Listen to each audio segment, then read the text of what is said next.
अंगराज।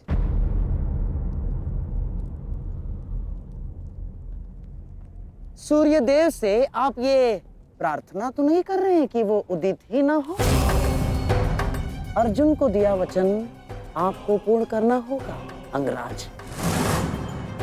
सूर्यास्त का बहाना बनाकर कहीं आज भी शत्रु को जीवित छोड़ देने का मन तो नहीं बना लिया आपने?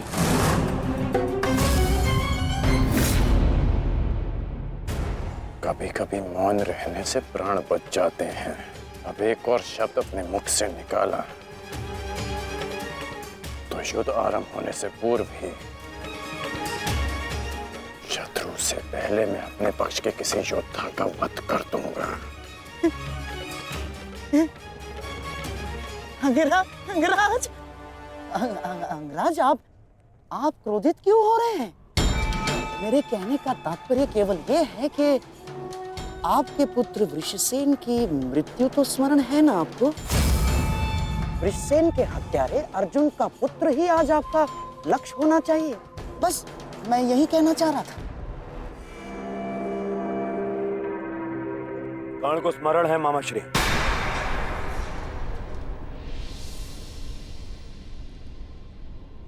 और मुझे भी।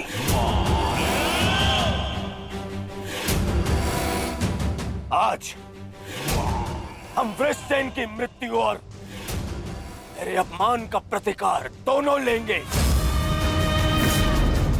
मैं केवल इतना जानना चाहता हूं कि इस प्रतिकार से पूर्व उस कौटे अर्जुन को मार्ग से हटाने का क्या प्रबंध करना चाहिए? उसका प्रबंध मैं कर चुका हूं मेरे होने वाले सम्राट।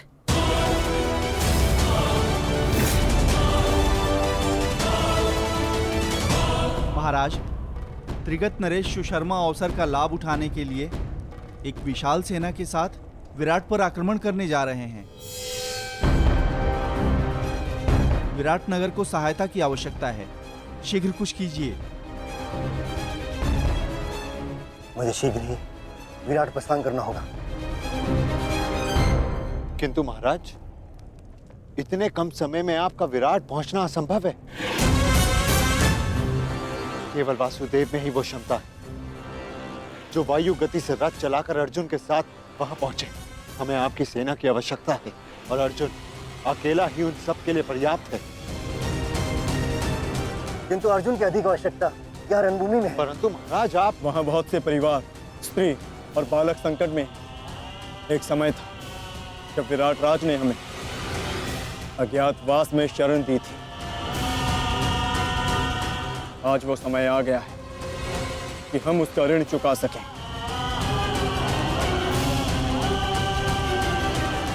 और फिर अभिमन्यु भी तो यहाँ है। मुझे इस पे पूर्ण विश्वास है। और मैं आपको विश्वास दिलाता हूँ पिताश्री कि युद्ध भूमि में आपकी कमी शत्रु को अनुभव नहीं होगी। जब आप सुशर्मा का नाश करेंगे तो आपके पुत्र की शौर्य की कीर्ति आपका स्वागत करेगी। चलिए माता, विराट की ओर प्रस्थान करें। जैसी रथी की इच्छा और जैसी महारथी की आकांक्षा।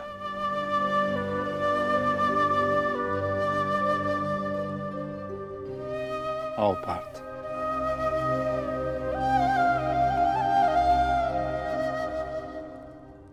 बधाई हो मेरे होने वाले सम्राट। अर्जुन रणभूमि छोड़कर विराट के लिए प्रस्थान कर चुका है।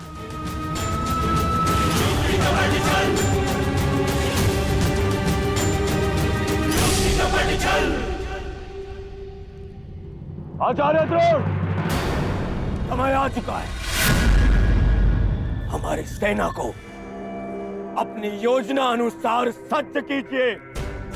जिस प्रकार चक्की का पत्थर एक ही चक्कर में अन्न के दानों को पीस देता है, उसी प्रकार हमारी यह सेना शत्रु सेना को एक ही चक्कर में पीस देगी युवराज। और अपनी सेना के नाश को रोकने के लिए आएगा वो वो महावीर अभिमन्यु, और वहां हम उसके प्राण फाड़ लेंगे, जिसने मुझे अपने बाणों के चक्र में फंसाया था। आज वो फंसकर मरेगा हमारे चक्रव्यूह में। युद्ध का 13वां दिन।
युधिष्ठिर, मैं कौरव सेनापति द्रोण चेतावनी देता हूं तुम्हें कि यदि तुम विजय प्राप्त करना चाहते हो तो इस व्यूह के भीतर आओ,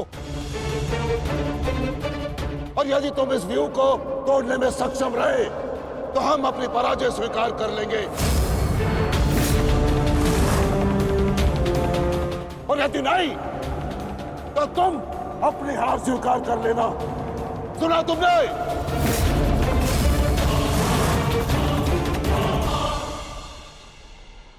आचार्य द्रोण, हम अवश्य ही इस चक्रव्यूह को ध्वंस कर देंगे।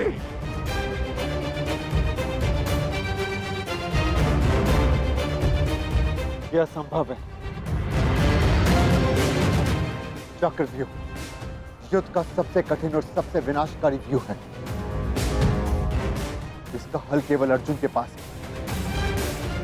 यह आचार्य द्रोण की योजना थी, इसीलिए अर्जुन को युद्ध भूमि से दूर किया गया।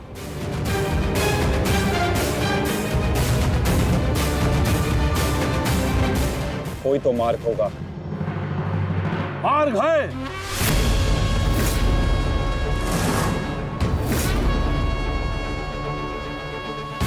मैंने भी उसी आचार्य भारद्वाज से चक्रव्यूह भेदन सीखा है, जिस आचार्य भारद्वाज से उस द्रोण ने चक्रव्यूह की रचना सीखी।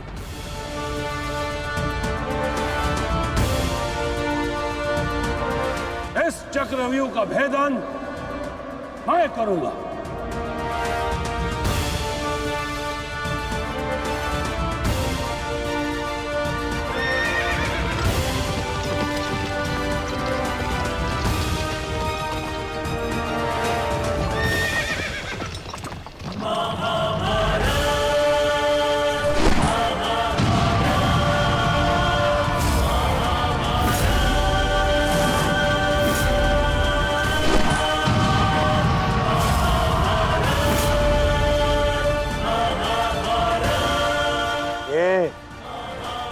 क्या है आचार्य?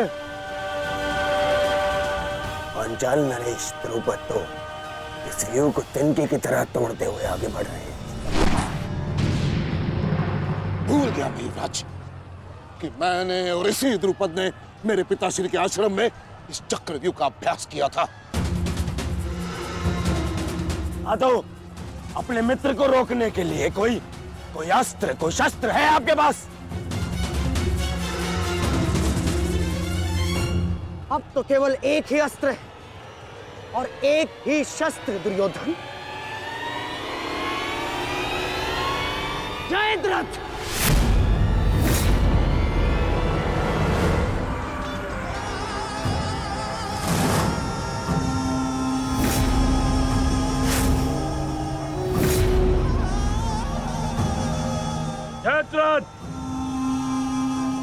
कदाचित द्रौपदी के पतियों द्वारा किया गया अपमान भूल गए हो तुम। इसीलिए द्रौपदी के पिता के समक्ष उपस्थित हुए हो।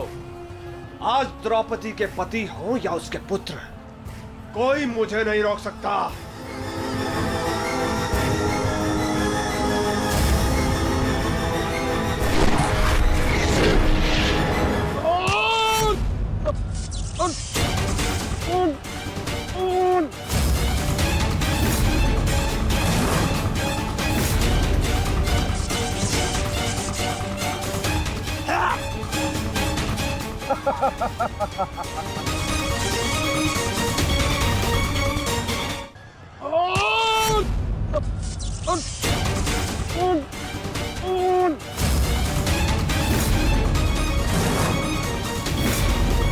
आगे बढ़ो पांडवों, अन्यथा अपनी सेना का विनाश देखो।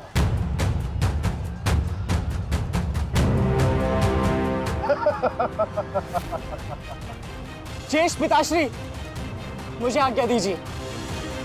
मुझे चक्रव्यूह के भीतर प्रवेश करने का मार्ग ज्ञात। मैंने पिताश्री से सुना था कि ये मैं कर सकता हूं। नहीं अभिमन्यु, मैं तुम्हें इसकी अनुमति नहीं दे सकता। धर्मराज ठीक कह रहे हैं। आचार्य ने कुछ सोच समझकर ही इस व्यूह की रचना की है। अब इसे शक्ति का सम्मिलित प्रहार ही तोड़ सकता है। मैं और भीम मिलकर प्रहार करेंगे।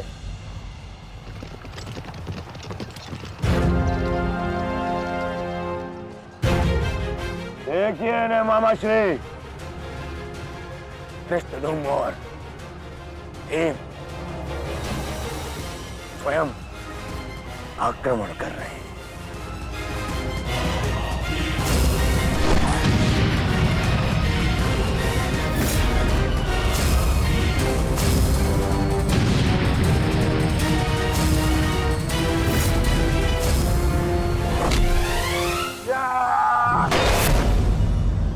आज इनके हरेक प्रहार का उत्तर है जयद्रथ।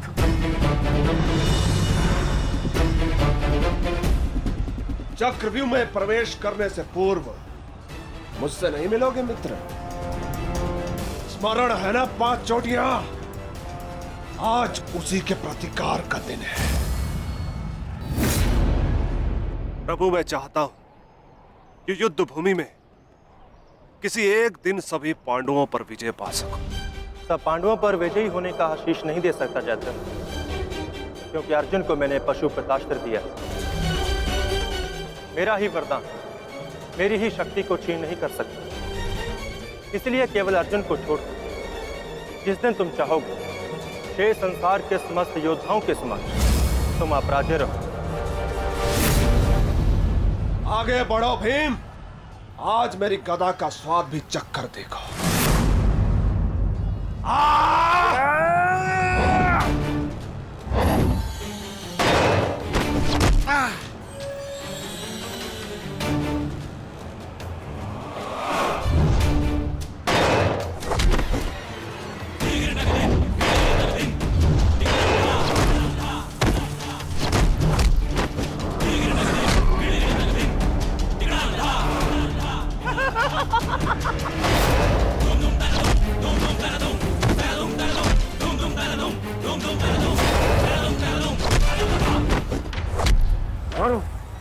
और से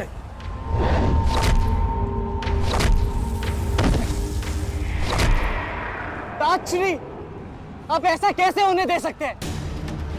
ताजश्री भीम और मामा दृश्यद्युम्न में शक्ति है, परंतु चक्रव्यूह को शक्ति से नहीं, युक्ति से तोड़ा जा सकता है। मुझे आज्ञा दीजिए। नहीं पुत्र, भविष्य के लिए वर्तमान को दांव पर लगाया जा सकता है, परंतु वर्तमान के भविष्य को खोया नहीं जा सकता।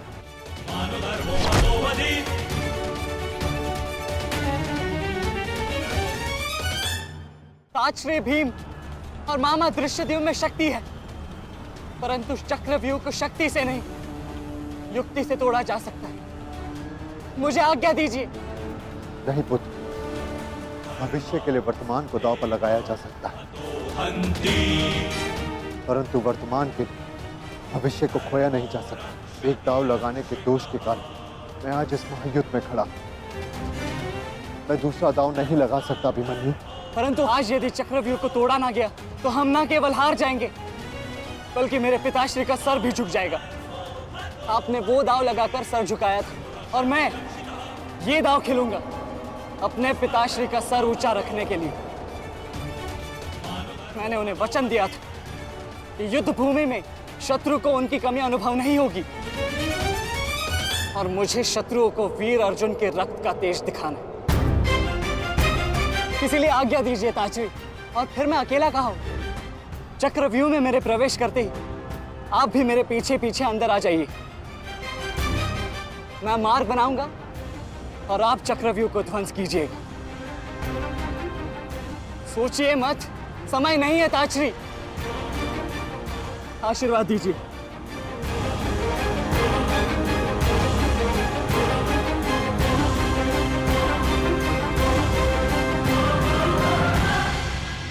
ठीक है पुत्र, किंतु सतर्क रहना। हम तुम्हारे पीछे ही रहेंगे। आगे बढ़ो।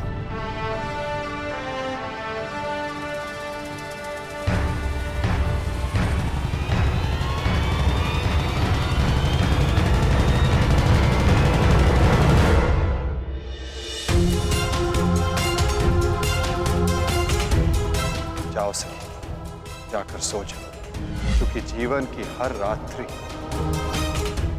सदैव सोने के लिए नहीं होती।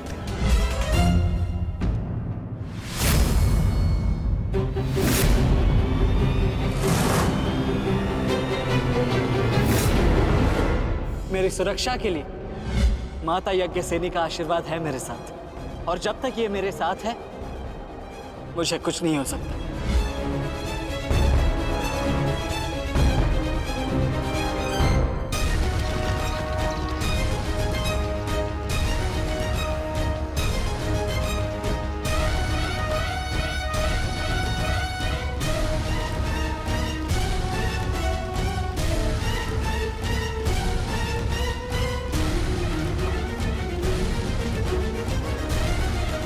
क्या हुआ माता? आप रुक क्यों गए? चूंकि समय नहीं रुकता पार्थ, परंतु मानव को 2 पल रुकने का अधिकार है।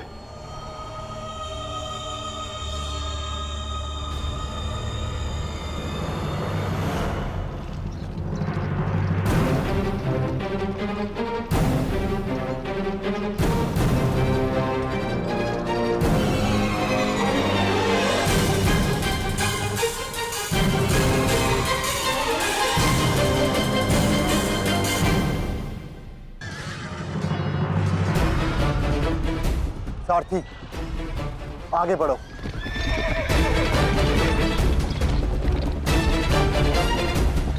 अभिमन्यु के द्वार तोड़ते ही हमें उसमें प्रवेश करना है। अभिमन्यु को दृष्टि में रखना, उसकी रक्षा करना हमारा कर्तव्य है।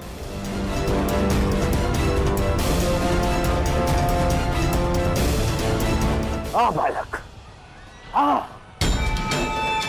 भारतीयों,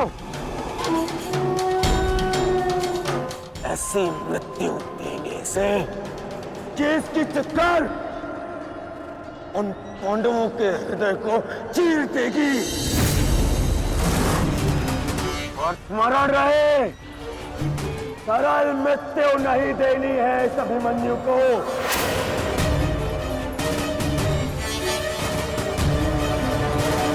नहीं देनी है ऐसे सरल मृत्यु।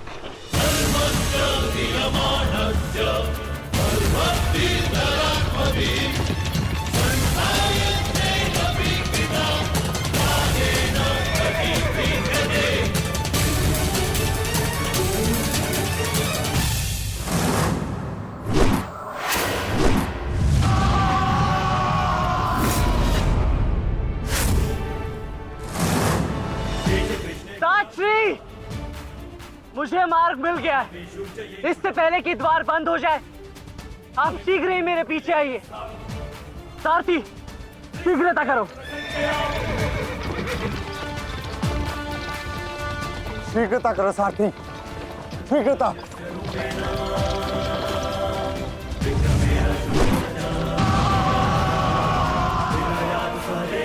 उत्तम अभिमन्यु, उत्तम।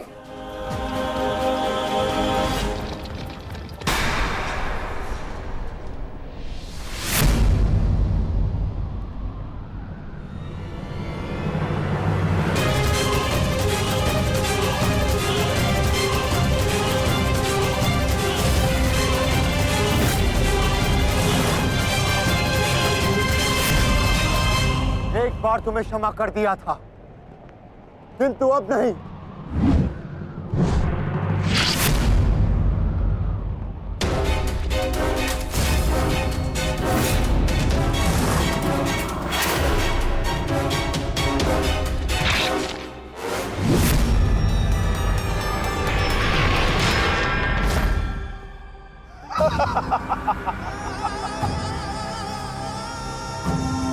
एक बार अपमानित हो चुका हूं, इस बार तुम्हारी बारी है पांडवों। महादेव का वरदान सफल रहा। आज इस युद्ध भूमि में केवल मेरा शासन होगा, मेरा। केवल अर्जुन के अतिरिक्त कोई मुझसे जीत नहीं पाएगा पांडवों। और आज सिर्फ एक ही मृत्यु होगी।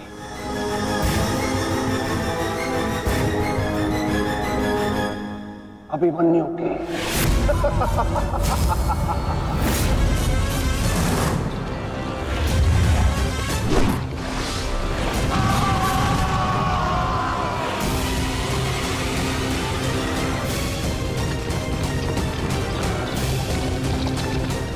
एक चक्रव्यूह तुम्हें पराजित करने के लिए नहीं है मूर्खों। ये तो उस अपमान का प्रतिकार था जो कल अभिमन्यु ने युवराज दुर्योधन के साथ किया था। उसने दुर्योधन का मान हरण किया था और आज वो उसके प्राण हरण करेगा।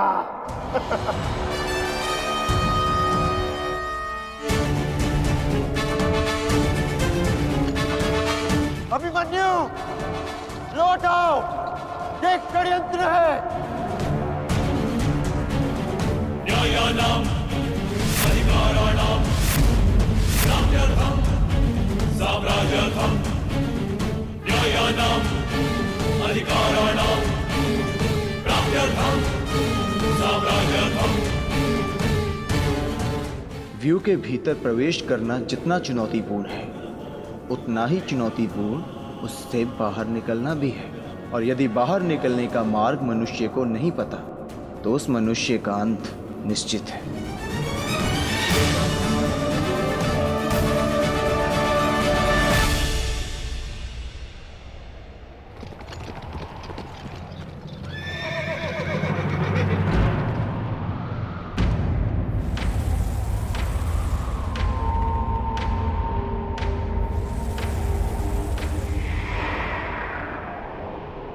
आगे बढ़िए माधव, शत्रु समक्ष है। आपात, ठीक कहा तुमने। एक योद्धा के लिए आगे बढ़ने के अतिरिक्त और कोई मार्ग नहीं।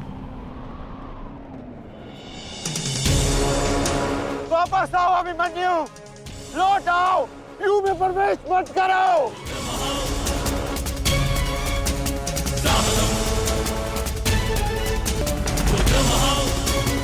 मेरे लिए अब लौटना संभव नहीं था श्री। यदि हमने इस चक्रव्यूह को नहीं तोड़ा तो हम ये युद्ध हार जाएंगे, और मेरे रहते ये संभव नहीं। समझने का प्रयत्न करो पुत्र, ये सब तुम्हें घेर कर तुम्हारे प्राण लेना चाहते हैं। लौट आओ अभिमन्यु, लौट आओ। एक योद्धा मृत्यु के भय से पीछे नहीं हटता था श्री। वो आगे बढ़कर मृत्यु का वरण करता है, और आज मृत्यु को भी अर्जुन पुत्र के बाणों का तेज सहना होगा।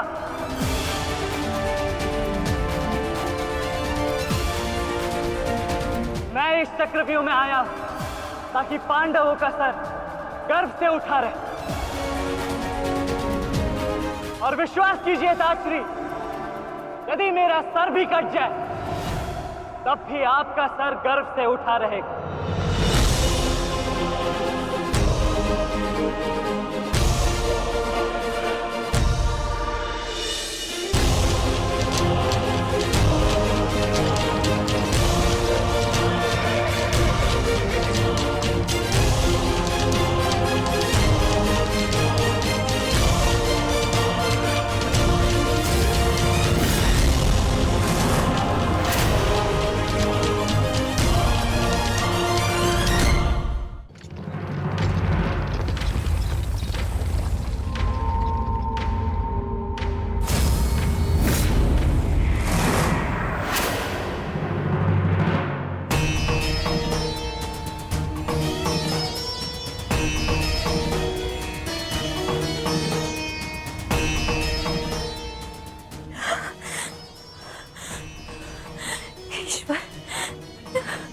ईश्वर, मेरे पुत्र की रक्षा करना। आओ आओ अर्जुन पुत्र आओ, तुम्हारा अपने इस मृत्यु व्यूह में स्वागत है।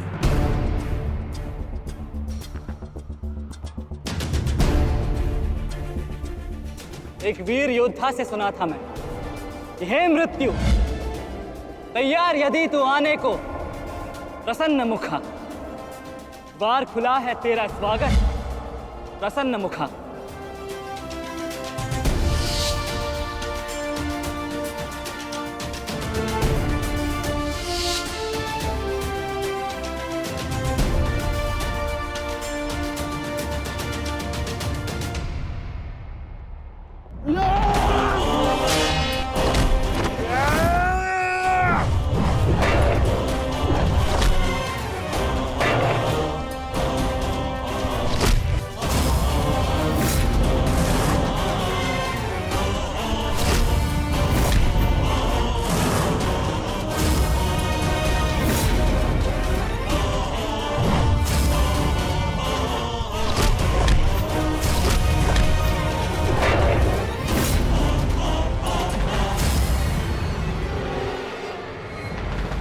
चाहूं तो तुम्हारा और बाकी तीनों पांडवों का इसी क्षण अंत कर सकता हूं मैं, किंतु उसके साथ उस पीड़ा का भी तो अंत हो जाएगा जो अभिमन्यु को पल पल मरते देख तुम्हें होगी। फिर उस पीड़ा का अनुभव कैसे होगा तुम्हें जो जयद्रथ ने इतने वर्षों तक सही है। अभी तो वो दृश्य देखना शेष है जिसे देखकर तुम स्वयं मुझसे अपनी मृत्यु की भीख मांगोगे। तुम्हारे सामने तुम्हारे कलेजे के टुकड़े टुकड़े होंगे और तुम कुछ नहीं कर पाओगे, कुछ नहीं। क्या हुआ? इतने महारथी को देख के भयभीत हो गए? क्यों? नहीं काका श्री, अपितु ये तो सम्मान की बात है कि एक साथ इतने सारे योद्धा मुझसे द्वंद्व करने की प्रतीक्षा कर रहे हैं। अच्छा, सच में महान धनुर्धर अर्जुन के पुत्र और महानतम योद्धा वासुदेव कृष्ण के भांजे का स्वागत ऐसा ही होना चाहिए। प्रणाम स्वीकार करे आदरणीयों।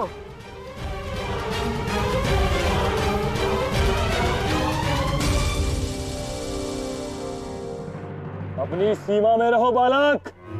जितना कम अपमान करोगे उतनी ही कम पीड़ादायक मृत्यु मिलेगी तुम्हें। जितना जीवित रहूंगा उतनी हानि करूंगा, क्योंकि मेरी श्वास ही मेरा अस्त्र है और जब तक मेरी श्वास चलेगी तब तक यमदेव तांडव करेंगे।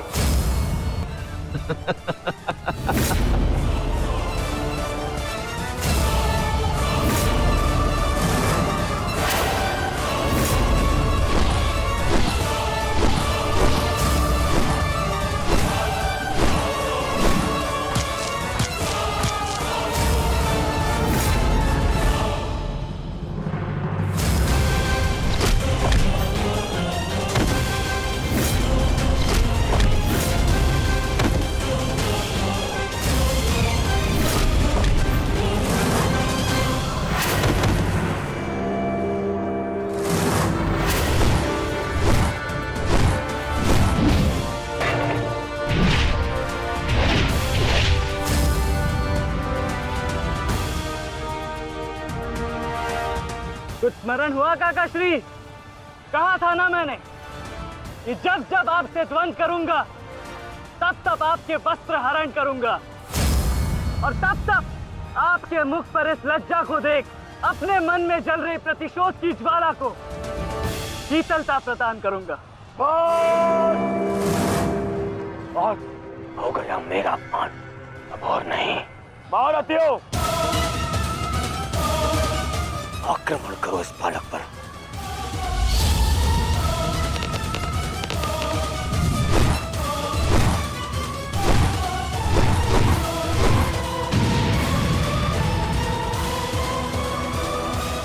एक क्या रहे हैं? अपने धर्म का पालन कीजिए, मेरा प्रतिशोध लीजिए, आक्रमण कीजिए आचार्य।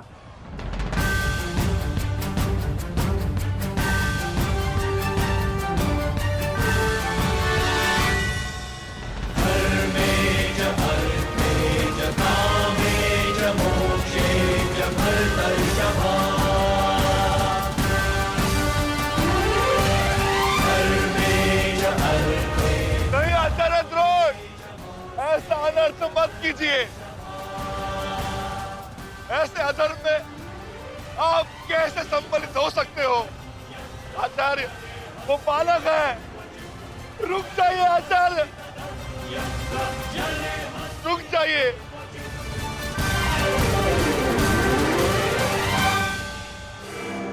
अपना दिया वचन स्मरण है ना पिताश्री? इस बालक की शक्ति इस रथ में है जो इसे सुरक्षित की हुई है। आचार्य, इस बालक को रथ विहीन कीजिए।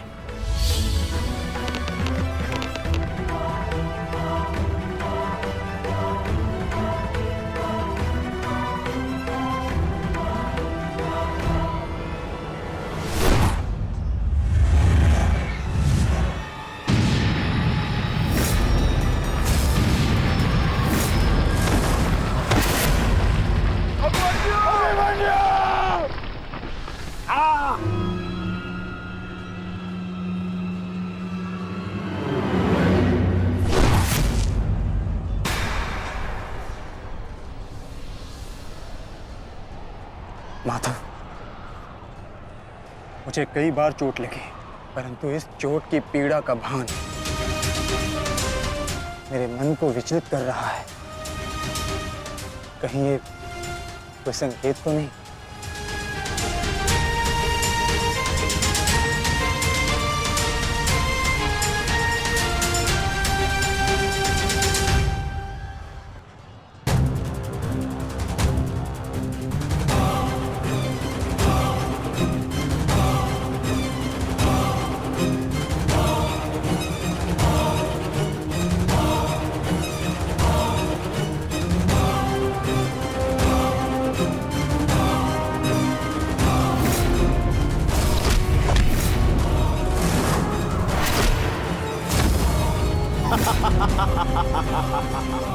दुर्योधन, केवल आचार्य द्रोण को अपना वचन ज्ञात कराने से क्या होगा? इतने अपमान के पश्चात भी अंगराज कर्ण तो जो के त्यों खड़े हैं।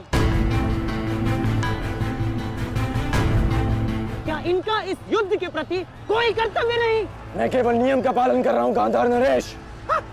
नियम और नीति कहती है कि एक योद्धा के साथ केवल एक ही योद्धा युद्ध कर सकता है, और द्वंद के लिए अभिमन्यु युद्ध के लिए किसको चुनेगा वो उसका अधिकार है। नहीं मित्र, ये विकल्प लेने का समय नहीं है। अंत करो इसका। नहीं मित्र, हमें इस युद्ध जीतने के लिए अनीति का सहारा लेने की आवश्यकता नहीं है। नीति सिखाते सिखाते प्रपितामह शरशैया पर चले गए। यदि इन्हें नीति का ज्ञान होता तो आज ये युद्ध संभव ही ना होता। अभिमन्यु, तुम्हें विकल्प चुनना होगा।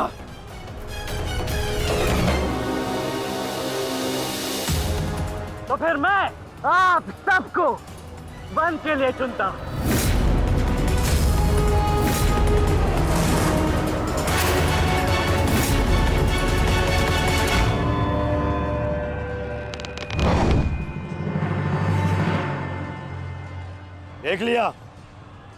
देख लिया इसने अपना विकल्प चुन लिया।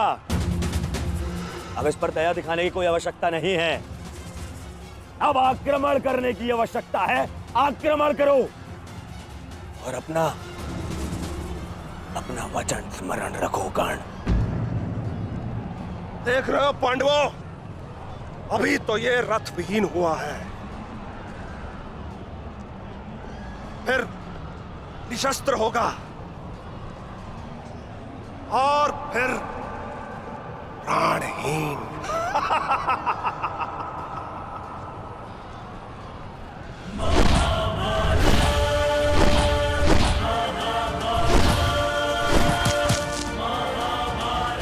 ये क्या कर रहे हो?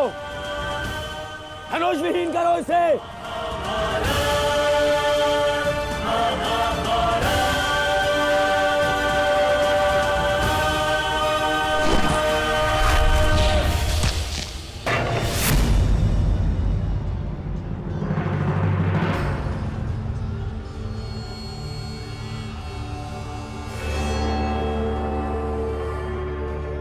ठहरो मत,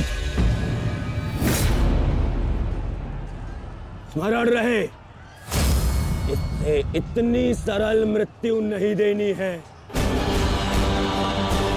सूर्यास्त होने तक इसकी श्वास इससे अलग नहीं होनी चाहिए।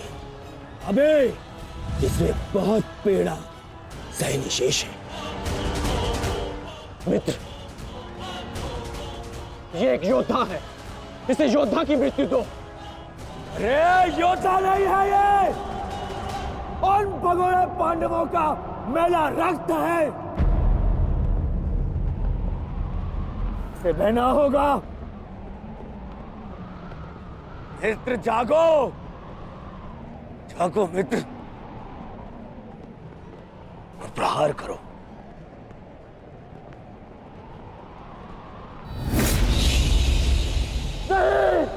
नहीं अंगराज, ऐसा मत करो, यह धर्म है। अधर्म? अंगराज!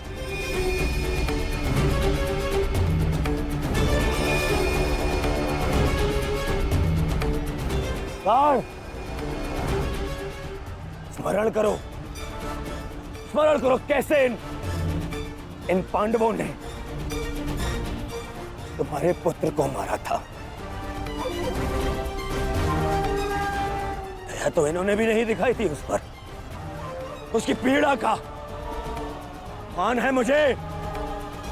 और प्रहार करो का, प्रहार करो उस पर।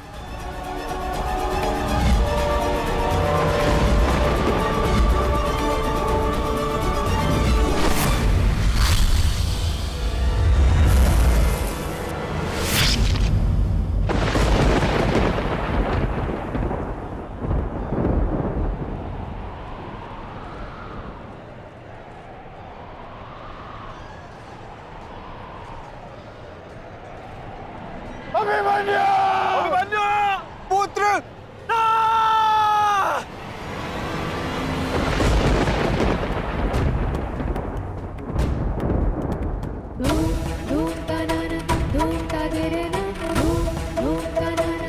क्या हुआ माताश्री?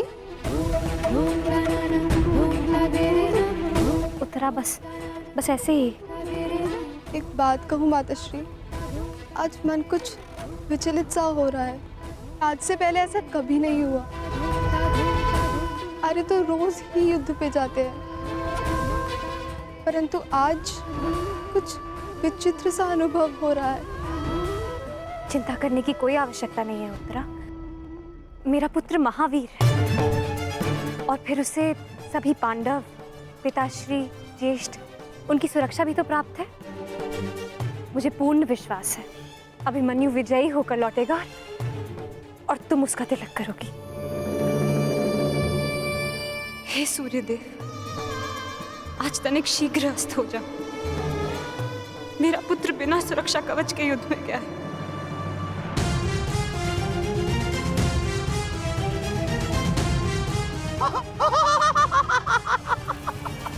बालक, तुम्हें सबके साथ युद्ध करना था ना? करो, करो युद्ध।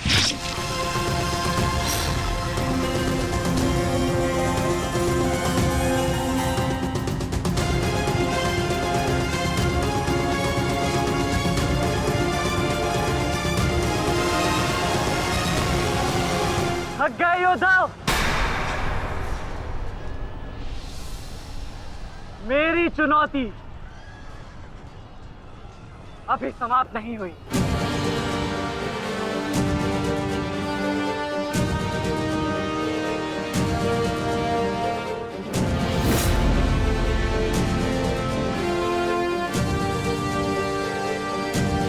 आचार्य द्रोण, देख क्या रहे? प्रहार कीजिए इस पर।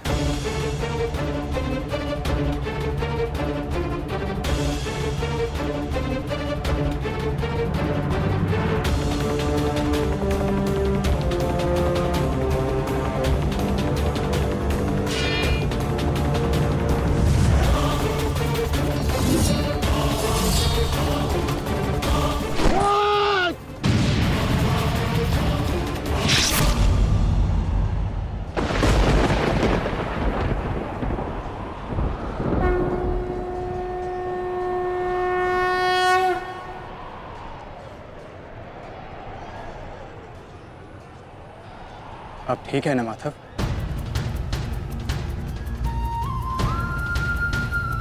आपको कोई क्षति तो नहीं पहुंची? युद्ध में तो क्षति पहुंचती ही है पार्थ, किंतु इस पीड़ा को सहना एक योद्धा का कर्म और धर्म होता है। समय की मार को तो स्वयं ईश्वर भी नहीं टाल सकते। त्रिगर्ता सेना का नाश करो पार्थ।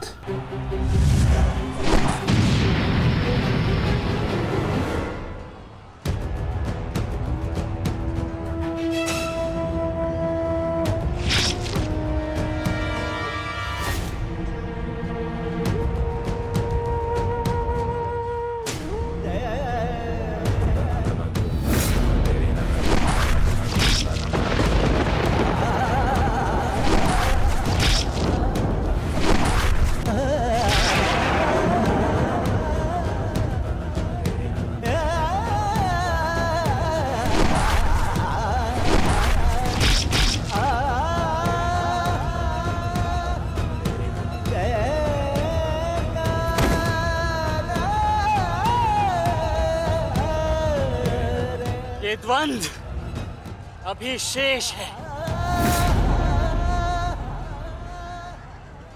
मैं महारथी अर्जुन का पुत्र हूं, महारथी भीष्म का प्रपुत्र, वासुदेव कृष्ण का भांजा। इतनी सरलता से नहीं मरने वाला। अरे ये द्वंद्व अभी शेष है। अभिमन्यु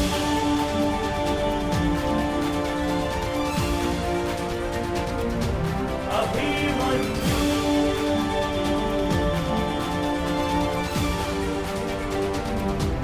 अभिमन्यु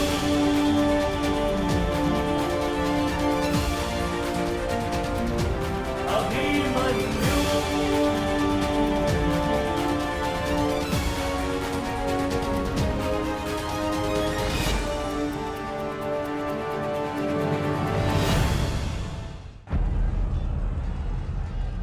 बस करो दुर्योधन, अभिमन्यु के लिए इतनी पीड़ा पर्याप्त है।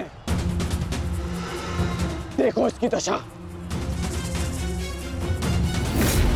अब अभिमन्यु और उसकी पीड़ा का अंत करने का समय आ गया है। नहीं, मेरे अपमान के घाव अभी भरे नहीं है। केवल मेरे आदेश का पालन करो। अभी इसकी मृत्यु का समय नहीं आया है। जीवित रखो इसे, पर प्रहार करो।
पूरे बल से प्रहार करो इस अर्जुन पुत्र पर।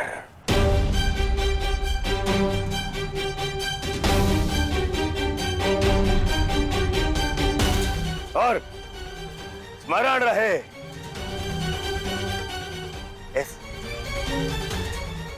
इस बालक के शरीर के हर एक भाग में घाव देखना चाहता हूं मैं।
अस्माकं विजयं निश्चितम्।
अरे बस बस, श्री दुशासन बस, मर जाएगा हैं?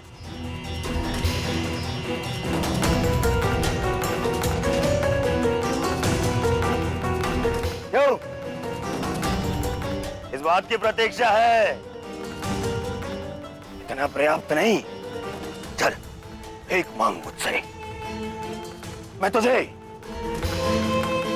मृत्यु दूंगा भीख में।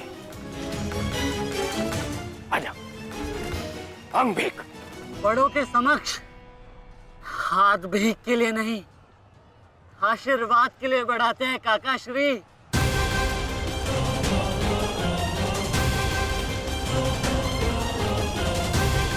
आशीर्वाद दीजिए।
मुझसे आशीर्वाद चाहिए ना,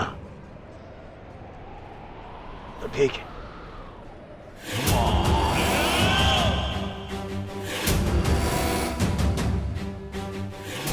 नहीं दुर्योधन, जाने दो उसे। ऐसा मत करो दुर्योधन, ऐसा मत करो।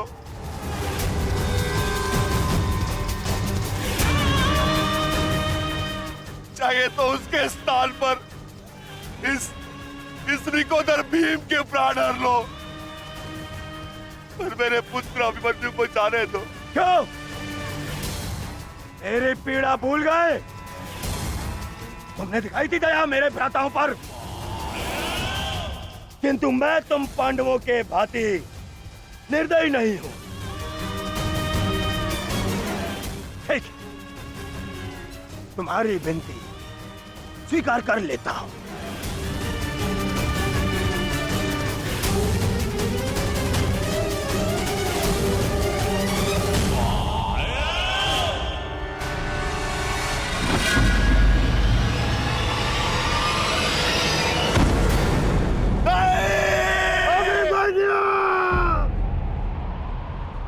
आओ, आओ मुझसे भीख मांगो।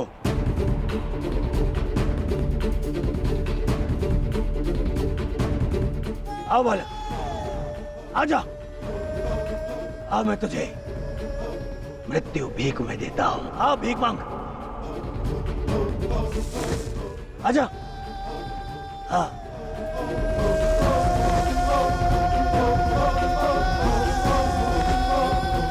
मैं तुझे मुक्त कर दूंगा। मांग, मांग मुझसे भीख मांग।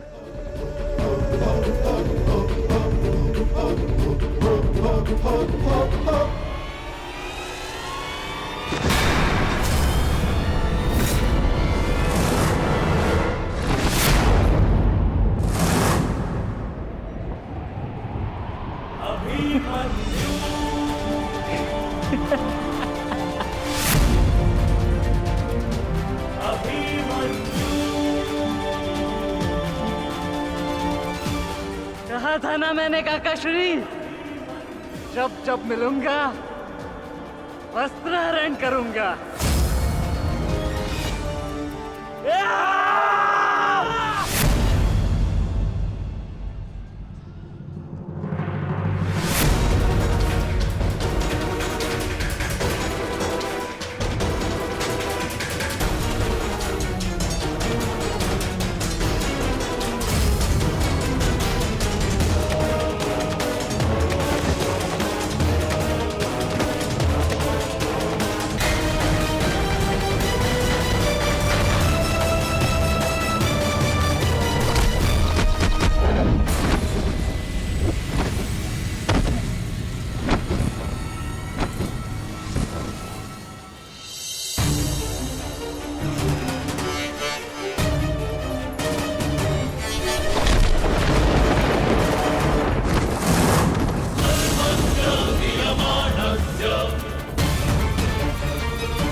Be